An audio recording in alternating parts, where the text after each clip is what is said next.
How to resolve property disputes? Now this is the next question. When under the Contract Act we enter into a contract, then the person offering or accepting the offer is required to be a competent person. That is, he should be major, sound mind and otherwise capable to enter into a contract, and the contract should not be entered out of mistake of the fact. Now there is another category who are though competent but may not be as intelligent as the other party is. Now if a party, while entering into a contract with the other party, knows that the other party is weak in negotiations, weak in understanding, though otherwise competent, and then make the other party enter into an agreement to his advantage and to great disadvantage of the other party, he will not going to be gaining any profit, personal comfort or anything good out of those gains. Remember it.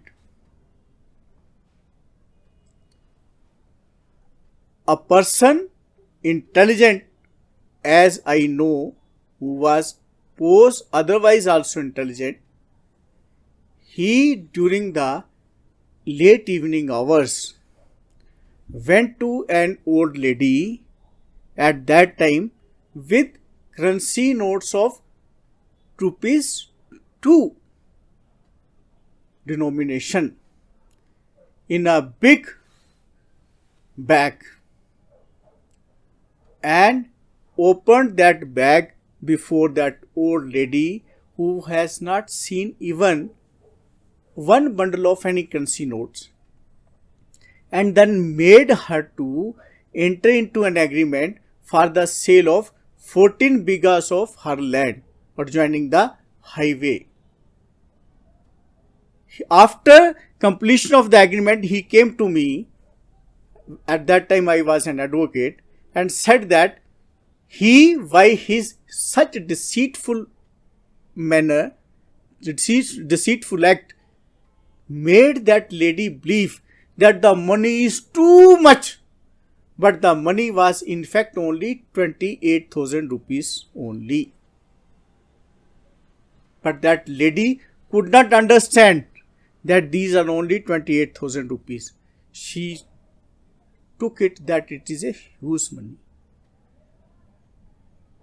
I had seen that the lady had spent that money up to her last time, but that first party who made the other party believe in a deceitful manner about the money being paid at that unreasonable negotiation and succeeded in that reasonable negotiation, I had not seen that party deriving any benefit out of that property. Now, this shows that when a party knows the weakness of the other party, that weakness should not be exploited while entering into an agreement. And if these facts are brought to the parties before you who are having family dispute of such a nature, and by sensitizing them, the dispute is likely to be resolved in a positive note, bringing peace in the society, and the nation will prosper. Thank you.